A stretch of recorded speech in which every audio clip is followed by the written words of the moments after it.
or start at Scout 1 if you want to, and tackle them however you want. They're still going to release in a specific order one by one each week, right? But it's just that if you want to come back later and do them in a different order, you can. Another really big change though is that they're not actually making these, all of them at least, required to unlock the climax mission at the end of the season. This time around, there are allegedly going to be 2 scouts labeled as high value targets, and completing those 2 scouts are actually the only ones that are mandated in order for you to unlock and access the climax mission at the end of the season. So that is a really big change. They said specifically people coming in as the climax unlocks and having like 10, 11, 12 scouts in front of them, that can be daunting. So this allows you to get to that content a bit easier. But they said that doing each scout is still going to be rewarding if you do play the game every week, because you're still awarded with the usual materials like field recon data and exotic components, and you still get access to the same lore drops. If people choose not to do all of the scouts, they're not going to get all of those comms. They'd have to go back and replay once the season is over to get some of them, so there will still be incentive to go and interact with that content. They revealed the visual look for the new Tinkerer exotic mask. This thing looks sick. I think this is the, for anyone who doesn't know,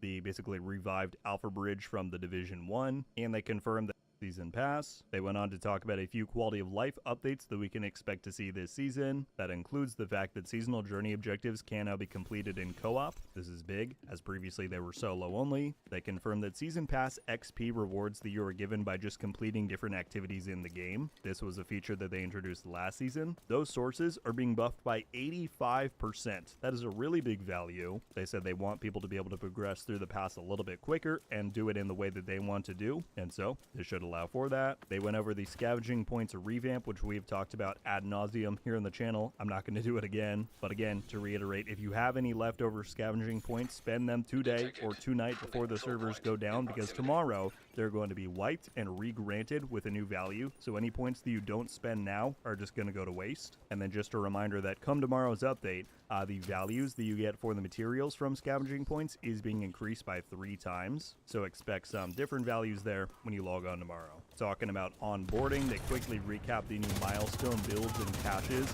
That's a feature that got added this current season in the game. You acquire those caches at levels 8, 15, 25, and 35. They're intended to start teaching the fundamentals and basics of build making to new players. They confirmed that this is one element of onboarding that they're working on, but that they're also doing more changes to the overall onboarding process throughout this coming Year 7 Season 1 update. Of course, most of those at the end game we won't see, but they said some we will, so keep in mind that that's on the way. Moving on to talk about events, we have Twitch drops coming. Again, also covered this in a previous video, but those begin tomorrow on May 27th. They run through June 10th. The devs did address the issues that have been going on with recent Twitch drops campaigns and how people weren't getting their rewards. If you didn't see, they granted out the rewards from the recent Twitch drops to everybody in the game. So if you have not checked out your stash to claim those, be sure to do so. But yeah, they said they've done some tests in the background. Hopefully those issues won't happen again for this new one. They confirmed that a summer event is on the way this season, and the reward for it, at least one of them, will be new skills VFX, the first ones that we are seeing since the launch of the Division 2 back in 2019.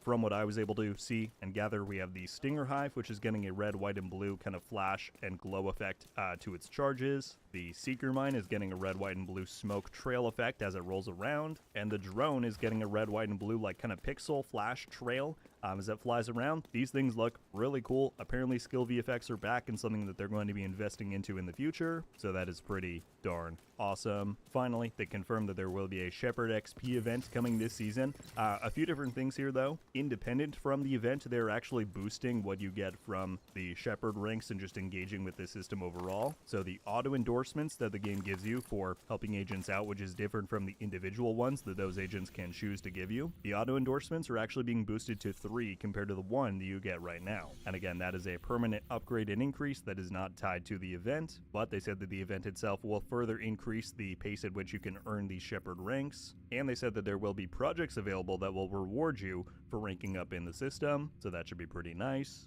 And then they also confirmed that there are going to be upcoming community events and contests in the game's Discord server for helping new players out, and I'm sure that there will be rewards included for that as well.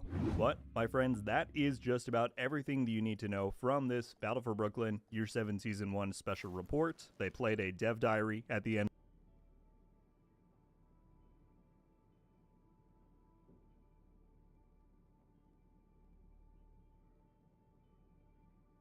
You then want to go and click on live, and you should go and see your broadcast here we just created. Then what you want to do is hover over it and click on view in live control room, so you can then go and see the stream here. Now you're pretty much ready. What you can then do is go and start your stream. So I'll just go and minimize out of there. You could put that onto another monitor if you want to. And then what you can do is go and click on start streaming like so. And the stream is now going to be live. So we're now streaming on YouTube and you can go and get into your game and do whatever you want. There's some useful information down here like the drop frames and your current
Automated external defibrillators have been deployed by hostiles.